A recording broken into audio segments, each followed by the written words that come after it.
Bonjour à tous, c'est GLG et je vous souhaite la bienvenue pour votre petit JT du Geek, toujours en mode électrique. Aujourd'hui, nous parlons du nouveau SUV hybride rechargeable de la marque Grillwall Motor, le Haval Raptor, qui sera lancé plus tard cette année.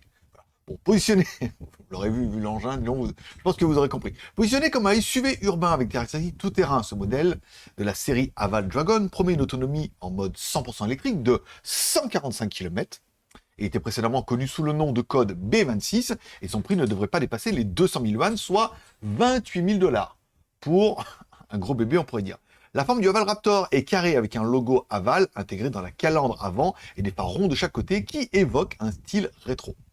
En tant que SUV compact, le Raptor mesure 4,60 m par 1,90 m par 1,80 m avec un empattement de 2,70 m. Voilà.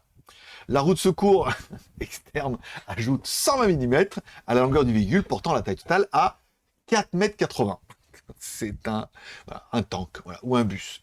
La puissance est fournie par un système hybride à 4 roues motrices HI4 de Great Wall Motor qui comprend un moteur hybride de 1,5 T délivrant 123 kW et 240 Nm. De plus, le véhicule sera proposé avec deux options de pack de batterie de 19 kW et 27 kW. Encore une fois, on voit que les puissances sont petites, mais encore une fois, on parle d'un modèle hybride. En fait, je viens de lire mal, parce qu'il y a vraiment un modèle hybride 1,5 T et un modèle électrique, bien évidemment. Offrant respectivement une autonomie NEDC de 102 km et 145 km en fonction de la batterie que vous allez prendre. La consommation de carburant est estimée à 5,98 litres au 100 et 6 litres au 100. Enfin, 6 litres au 100 pour un monstre comme ça, puisque là, vous allez consommer, évidemment, c'est au démarrage. Donc, le fait de démarrer en mode électrique, forcément, vous allez consommer un petit peu moins.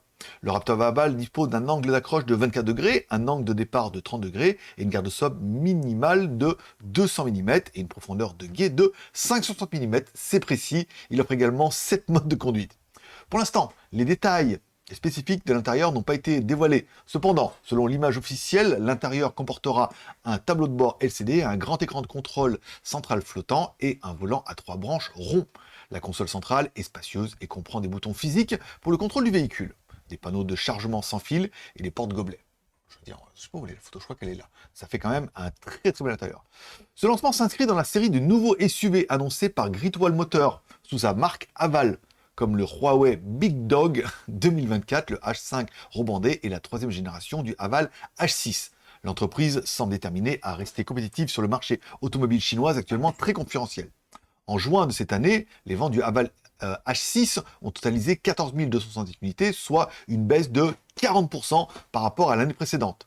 Et on se doute que, je pense que, comme tout le monde, le fait de voir arriver des modèles massifs comme ça, mais hybrides, ça va réencourager les gens à ne pas acheter de gros SUV qui consomment, mais bien des gros SUV qui sont mi-électriques, mi-thermiques. Parce que pour l'instant, en tout électrique, il n'y a pas de réelle solution. Mais là, le fait de pouvoir partager un petit peu les deux, je trouve que le concept est très intéressant. Je trouve que le produit est énormément massif.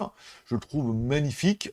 Avouez que pour 30 000 $, ça serait un prix qui serait bien intéressant pour un modèle hybride, puisqu'il n'y a pas énormément de coûts de batterie. Mais ça pourrait être vraiment le genre de produit qui devrait en intéresser plus d'un. N'hésitez pas à mettre un like si vous aimez cette news, un dislike si vous n'aimez pas cette news, à vous abonner si ce n'est pas encore fait. Moi je rendez-vous demain pour votre prochain JT du Geek, toujours en mode électrique.